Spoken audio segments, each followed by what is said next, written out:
สบายดีมื้อนี้มาเซ็งพาพี่น้องมาเบิ่งฤดูกาลเก็บกะหล่ำปีเนาะแต่ว่าตอนนี้ก็ใกล้แล้วนะใกล้จะเป็นตัดเลยเด้อนะครับ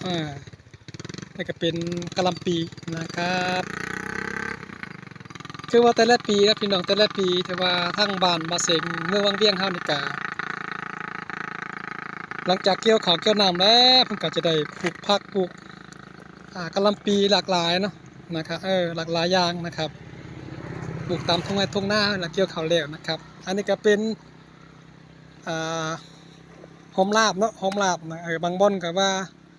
พักกันกำก็ว่ากันไปติดตั้งกันไปแต่ว่าเป็นหอมลาบนะแล้วเฮาเฮ็ดลาบเนาะคนทางบ้านเฮาเฮ็ดลาบเฮ็ดหยังนะใส่กับลาบส่วนมากก็เลยตั้งชื่อว่าหอมลาบนะปลูกแบบนี้เลยพี่น้องนะปลูกแบบนี้กันเลยนะอันนี้ก็แม่นนะพี่น้องเขียวๆแม่นหมดจะกระปล่อยน้ำเนาะกันน้ำเอาแบบนี้เลยพี่น้องนะนี่เป็นถนนปล่อยน้ำใส่มาถนนนี่เลยเรียบตามถนนมาเลยแล้วก็ปล่อยลงนะให้มันเปียกให้มันซุ่มตลอดเพราะว่าหอมลาบเนาะหอมลาบเพิ่นจะมักเพิ่นจะชอบอากาศที่ค่อนข้างที่จะเย็นอากาศเย็นบ่มีฝนแล้วก็มีน้ำชุ่มฉ่ำตลอดจะงามเนาะอันนี้ก็เป็นกะหล่ำปีพี่น้องกะหล่ำปีเด้ออันนี้ก็ใกล้จะห่อแล้วปีนี้เขาจะปลูกหลายกะหล่ำปีใกล้จะห่อแล้วโอ้บักใหญ่พี่น้องใกล้จะห่อแล้วบางปีก็ราคาก็ค่อนข้างที่จะพอฟังได้เนาะบางปีก็ถึกกิโลหนึ่งเขาจะขายส่งเนาะอันนี้ว่าเสียงของเรานิดนึงขายส่งนี่ก็10,000กับ12กิโลครึ่งเนาะ10,000มีแต่40-50,000กีบนะครับบ่ถึง100 บาทเนาะบ่ถึง100 บาทนะครับแต่เป็นเงินไทยเนาะราคาค่อนข้างจะถูกนะครับเพราะว่าหลากหลายหม่องเนาะหลากหลายหม่องหลากหลายบอนส่งเข้ามานะทางบ้านเฮาเพิ่นว่าก็ปลูกนะครับหัวนี่ก็บักใหญ่พี่น้องพุ่นนี่เป้าเบิ่งใบใหญ่ใช่ใหญ่ว่าอันนี้เพิ่นจะหว่านแกนอยู่1กระป๋องเนาะ1กระป๋องแกน1กระป๋องแกนนี่ประมาณอยู่ 2,000 เนาะ 2,000 บริเวณนี้ 2,000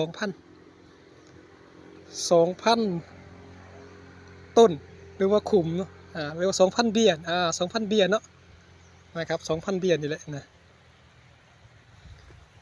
สมบูรณ์พี่น้องกะหล่ำปีถ้าเฮาปลูกทุกช่วงนี่ก็มีฝนหลายก็บ่งามพี่น้องเนาะปีนี้ฝนค่อนข้างที่จะเอาหลายนิดนึงปลูกหลายนิดนึงก็เลยค่อนข้างที่จะงามดีอยู่นะครับปลูกแบบนี้เลยนะครับแล้วก็บางคนก็เอาผักกาดผักหอมหวาน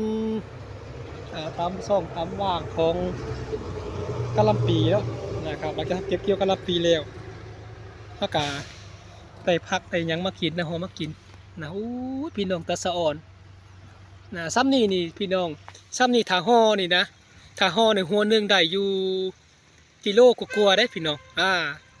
โล2 ขีดโล3 ขีดพุ่นเด้หัวใหญ่ๆเนี่ยรุ่นนี้เนาะรุ่นนี้มั้ยหัวใหญ่โป้ยอันนี้หัวละโลเลยแหละนี่หัวละโลเลยบ่ได้ใส่น้ำใส่หยังแต่ปล่อยน้ำธรรมชาติลงเนาะเพราะว่ากะหล่ำปีบ่ค่อยมักน้ำเนาะบ่มักน้ำชอบน้ำหมอกเนาะมักน้ำหมอกมักหมอกอันนี้ก็เป็นบรรยากาศยามมื้อเช้าเนาะเติดกำลังที่2มาอ่อนๆมาเสียงมาเวียกมางานก็เลยมาแวอยู่ข้างๆบ้านเท่านี้เองนะเพราะว่ามีอีกหลายหม่องที่ว่าช่วงนี้กะหล่ำปีกำลังงามนะ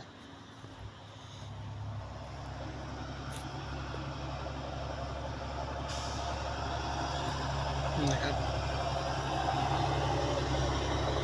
แล้วก็เป็นไทยน้อยๆปลูกผักหอมน้ำแน่บักทั่วเด้อันเห็นไม้ปักว่านี่ปลูกบักทั่วเด้เนี่ยบักทั่วเนาะทั่วหวาน ทั่วหวานนะอันนี้ก็เป็นบรรยากาศในมื้อเช้าเนาะมื้อเช้านะครับ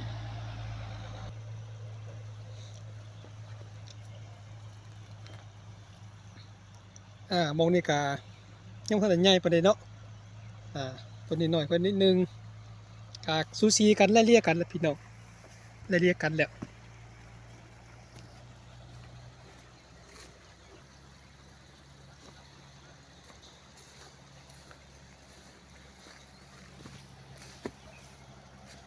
อันนี้อีกรุ่นหนึ่งพี่น้อง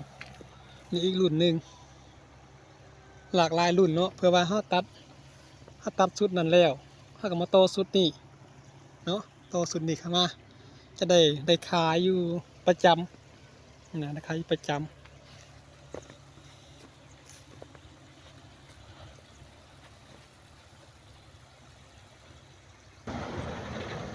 เสาร์นี้บ่เซงก็เอาบรรยากาศเสาร์นี้มาฝากพี่ฝากน้องกันเด้อนะครับ